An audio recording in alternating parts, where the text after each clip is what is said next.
5년 전, 저는 친구들에게 된장 냄새 나는 촌놈이라 불렸습니다.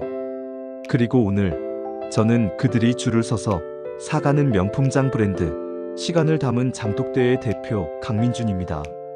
사람들은 제게 묻습니다. 어떻게 할머니의 장독대에서 연 매출 500억의 신화를 만들었냐고. 촌스럽다며 외면받던 그 된장과 간장으로 어떻게 대한민국에서 가장 트렌디한 브랜드를 만들었냐고 말입니다.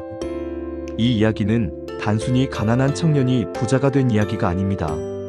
이것은 세상이 쓸모없다고 말하는 것들 속에 숨겨진 위대한 가치를 발견하고 가장 한국적인 것으로 세계를 감동시킨 한 청년의 자존심에 대한 기록입니다. 저는 서울의 대학을 졸업했지만 번번이 취업에 실패하고 도망치듯 시골의 할머니 댁으로 내려온 실패자였습니다. 제 유일한 낙이자 일과는 허리가 아프신 할머니를 도와 새벽부터 콩을 삶고 메주를 쓰고 장을 담그는 일이었습니다. 어릴 적부터 맡아온 구수한 냄새였지만 27의 제게 그 냄새는 지독한 패배의 냄새였습니다. 서울에서 성공한 친구들은 외제차와 명품 사진을 SNS에 올릴 때 제 손에는 흙과 메주만 묻어 있었으니까요. 사건은 그날 터졌습니다. 오랜만에 연락이 닿은 대학 동기들이 근처로 여행을 왔다며 저희 집에 불쑥 찾아왔습니다. 그들은 마당 가득한 장독대를 보며 이게 다 뭐야? 아직도 이런 걸로 장을 담가 먹어? 라며 신기해했습니다. 제가 할머니와 함께 만든 간장과 된장으로 차린 소박한 밥상 앞에서 한 친구가 코를 킁킁거리며 말했습니다. 민준아, 미안한데 너한테서 약간 그 냄새 나는 거 알아? 그 순간 모두가 웃음을 터뜨렸고 제 얼굴은 불타는 것처럼 달아올랐습니다. 된장 냄새 나는 촌놈. 그들의 눈빛은 정확히 그렇게 말하고 있었습니다. 그날 이후 저는 제 자신과 할머니의 삶, 그리고 이 지긋지긋한 장독대가 너무나도 부끄러웠습니다. 어떻게든 이곳을 벗어나고 싶었습니다. 그런데 운명은 제게 더 큰 시련을 안겨주었습니다. 아버지가 무리하게 투자했던 사업이 실패하면서 할머니가 평생을 지켜온 이 집과 땅이 전부 경매로 넘어갈 위기에 처한 겁니다. 은행에서 나온 사람들은 집안 곳곳에 빨간 딱지를 붙였고 그들의 손이 마당의 장독대를 가리키는 순간 저는 정신이 번쩍 들었습니다. 저 장독대는 단순한 항아리가 아니었습니다. 할머니의 인생이었고 우리 가족의 역사였습니다. 친구들에게 놀림당하며 부끄러워했던 제 자신이 한심해서 견딜 수가 없었습니다. 지켜야 한다. 무슨 수를 써서라도. 돈을 구할 곳은 어디에도 없었습니다. 제게 남은 것은 할머니의 장, 그리고 스마트폰 하나뿐이었습니다. 저는 결심했습니다. 세상이 가장 촌스럽다고 무시했던 바로 그 장으로 승부를 보기로. 저는 먼저 할머니의 수십 년 된 시간장을 작은 병에 담았습니다. 그리고 50년의 시간을 담은 이야기라는 제목으로 할머니의 인생과 함께 익어간 간장의 스토리를 서툴게 써내려가 SNS에 올렸습니다. 이 간장은 단순한 조미료가 아니라 한 사람의 인생이 담긴 유산입니다. 반응은 처참했습니다. 비싸기만 하고 누가 사냐? 그냥 마트 가서 사 먹지. 조롱 섞인 댓글만 가득했습니다.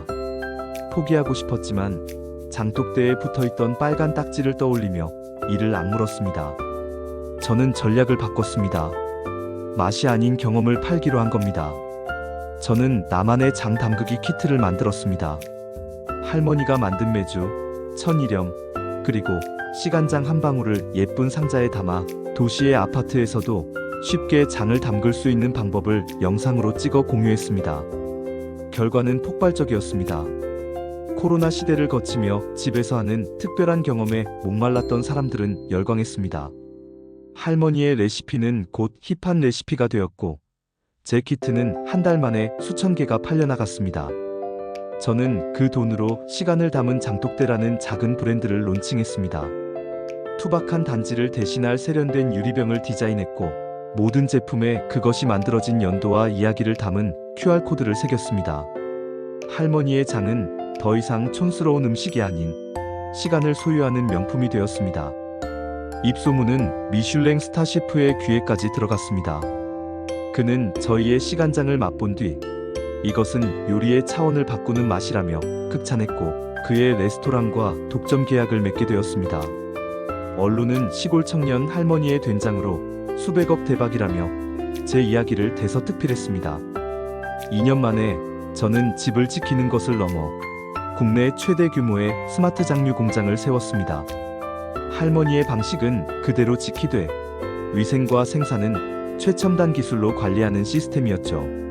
연 매출은 500억을 넘어섰고 저는 대한민국에서 가장 주목받는 청년 사업가가 되었습니다. 그리고 얼마 전 제 회사로 투자 미팅을 요청한 사람들 중에 익숙한 이름이 있었습니다.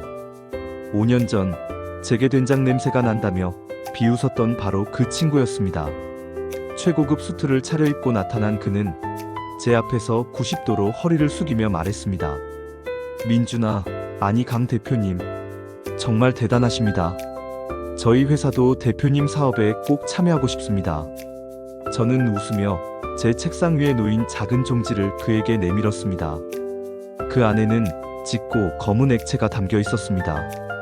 바로 5년 전 그가 냄새난다며 고개를 돌렸던 할머니의 시간장이었습니다.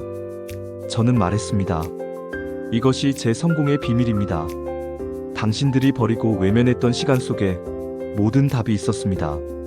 제 이야기는 여기까지입니다. 만약 당신의 손에 쥔 것이 너무 낡고 초라해 보인다면 기억하십시오. 가장 촌스럽다고 외면했던 그것이 사실은 세상 가장 강력한 당신만의 무기일 수 있다는 것을요.